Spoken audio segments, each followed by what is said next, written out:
Greetings and welcome to today's talk on how to speak with legislators. Legislative work is imperative for the advancement of our acupuncture profession, and we're going to learn the do's and don'ts, and so you feel confident when you meet with different state and national leaders to help advance our profession.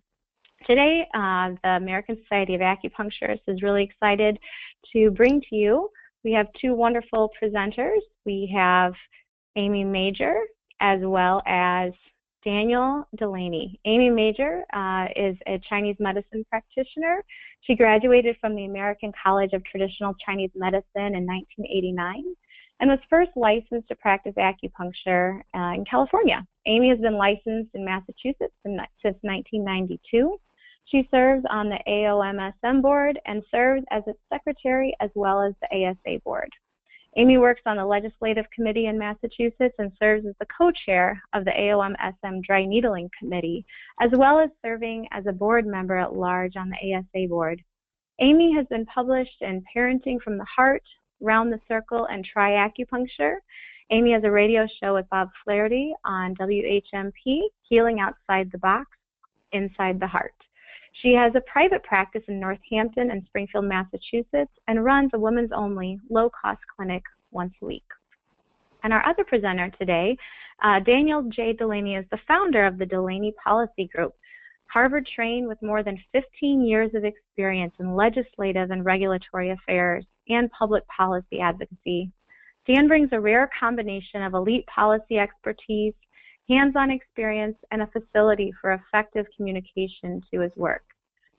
Specializing in public health, healthcare, economic development, and grassroots, grass tips advocacy, and strategic community and municipal engagement, the Delaney Policy Group is uniquely poised to serve your governmental affairs and policy developmental needs. I will be turning it over to them now. Never doubt that a small group of thoughtful, committed citizens can change the world. Indeed, it's the only thing that ever has. Margaret Mead. Next slide. One thing that we don't think about is that we're all lobbying all the time. Whether it's to get our children to do something, whether it's to engage with our partner, or whether it's to connect with our lobbyist to ask for his help in how best to advocate for the bills that we have in front of our current legislature. Next slide.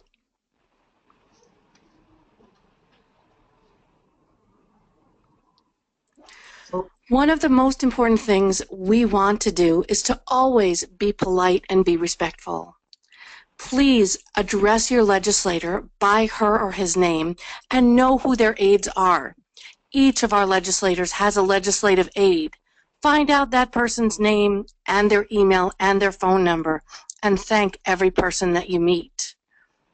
When you are calling about a specific bill or writing about a specific bill, please remember to use the bill number and the specific bill title, because even though this may be the most important bill to us, it is one of many that that legislator or that legislative aide is going to be seeing within the next 20 minutes. When you're a constituent, it's really important to let them know because unfortunately it counts more. And always when you can, find your legislator's Facebook page, like their Facebook page, and interact with them, because every positive interaction is a positive interaction that's going to create a memory for that person.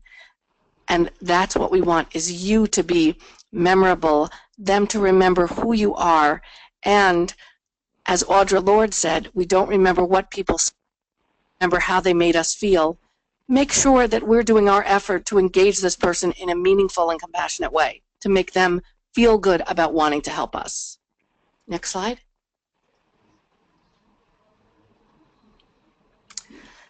Every contact counts. The more time it takes you, the more it is recognized by the legislators. And as it's written here, emails count for 1 chit, phone calls may count for 10, handwritten letters may count for 50 points, and an in-person visit counts the most because the amount of effort it takes you is equal to the amount of credence it may be given unless it is something that is already important to this legislator. Next, please. So when we're speaking, we want to be on point. What Dan has taught us is you want to have an elevator speech. You want to have a clear message. You want to leave your legislators with a fact sheet. And on that fact sheet, we also want to have the number of the bill, the name of the bill, and a synopsis of the bill and the important points that we want them to consider. And part of this is working to establish an ongoing, meaningful relationship with your legislator and with their legislative aides, because you may be speaking more with their aides and emailing them more, and also seeing the senator or representative that you're working with. Next, please.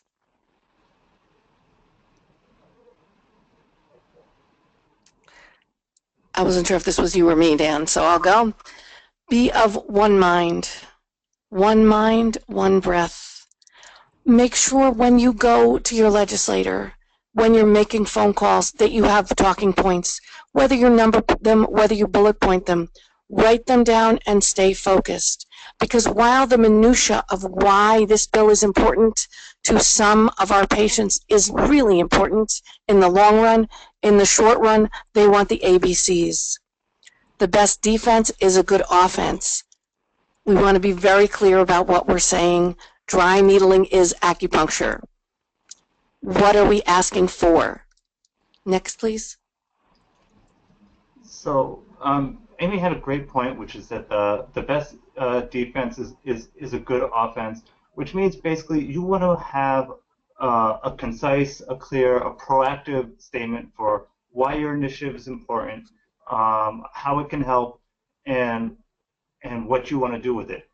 It's critically important when you're lobbying your legislator or when you're talking to their staff that you're aware of any opposing argument that folks may have against the initiative you're trying to advocate, and be ready to answer their questions. One of the worst things that can happen is for you to engage with the legislator, engage with their staff, make your case, but do it in a way so that they're blindsided by whatever opponent would come up. I mean, what we like to see, both when we're professional lobbyists and before that I worked in the legislature, is you want to give them all the tools they need in order to support you and your agenda. And one of those key tools is to say, hey, you may get a call when we leave from the insurance industry saying this is a horrible idea and they're going to raise point A, B, and C. You may get a contact from an unlicensed practitioner saying this is why it's so important that I be able to provide this service even though I don't have an acupuncture license. By making your legislator and their staff aware of what the counter arguments might be, you make it easier for them to serve you. Next slide, please. In terms of next step, the real key issue is you want to get involved. It's very hard for one person or a couple individuals to move their agenda forward, but if you reach out to your state association to see what they're currently doing legislatively, you'll be able to engage, you'll be able to ask how to help, and you'll be able to make a stronger way forward. If you reached out to your association, you found out that nothing is being done, see if you can start. See if there are other members who maybe haven't had the energy or the ability to catalyze an initiative, but be willing to lend a hand when something starts. Reach out to the American Society of Acupuncturists to help you get in contact with your state leaders. And also meet with your state legislators and educate them about the acupuncture profession.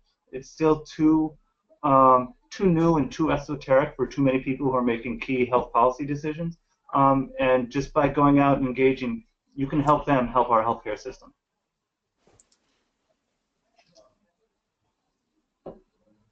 Next slide.